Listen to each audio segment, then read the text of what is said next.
Peters. This is Mrs. Sauer. I'm reading a book tonight called Side by Side by Rachel Bright and Debi Gliori. I bought this book a few years ago because I have grandchildren that are close in age, and they're best friends, so this reminded me of them, and I read this to them when they come over to visit. So I hope you like it.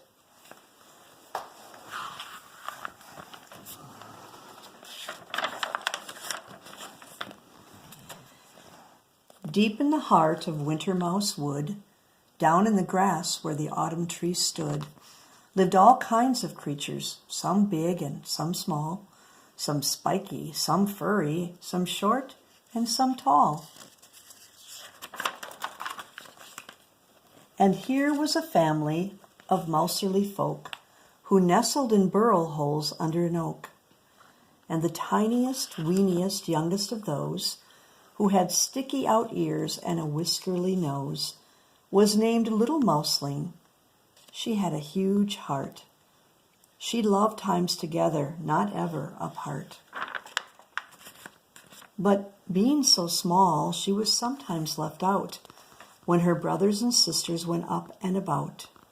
She would scurry and skip as fast as she could, but they scattered so far across Winter Mouse Wood. "Wait for me," she would sing. "Don't run, oh, don't hide. Is there nobody here who will stay by my side?" Well, in Winter Mouse Wood, you don't have to wait long for one or another to answer your song. "I'll stay by your side, be a friend when you need," came the voice of Toad Flip, who was down in the reeds. "We could bounce up and down and do backflips and jumps, then plop in the water and cool down our rumps."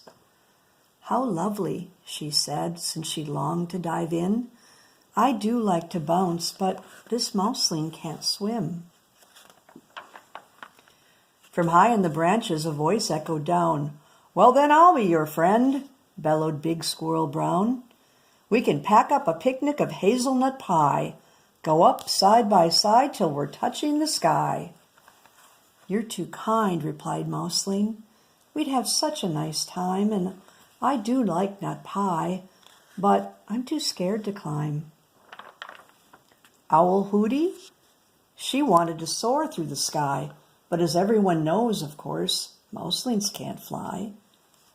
Batty Fangs? He wanted to stay up until dawn, but even the thought of it made Mouseling yawn. She stared at the sky with her eyes big and wide. Would she ever find one who would stay by her side? And as dark came in shadows and rain dropped in drips, this mouseling ran out of her scurries and skips.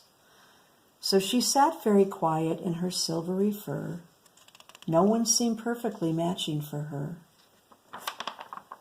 It seemed, in this world, she was out on her own. Deep in Winter Mouse Wood, she felt quite alone. But someone had heard her side-by-side song, someone who'd been around all along. He popped up his head from a very small hole, a teeny-full weeny-miss little black vole. He was awfully quiet and terribly shy, but he couldn't hear her mouserly tears and stand by. He peeped, "I'll be your friend," and he gave her a wink. "Shall we dance ourselves happy? What do you think?" "We could make up some songs," he said, stroking his chin.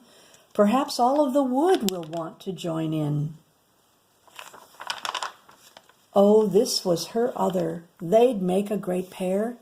If only she'd noticed he'd always been there. And now that they'd met, there was so much to do. They could do all the things you can do as a two.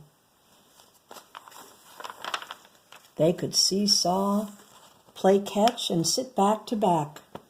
They could hide in their den and share a nice snack. They could sit and hold paws until daylight was gone.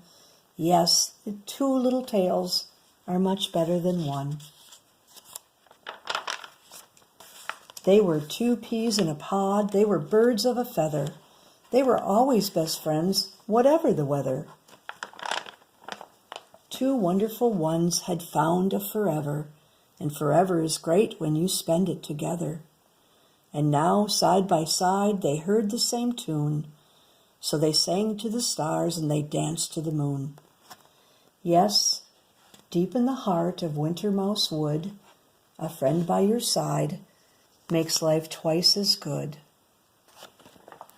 Sweet dreams, St. Peter's.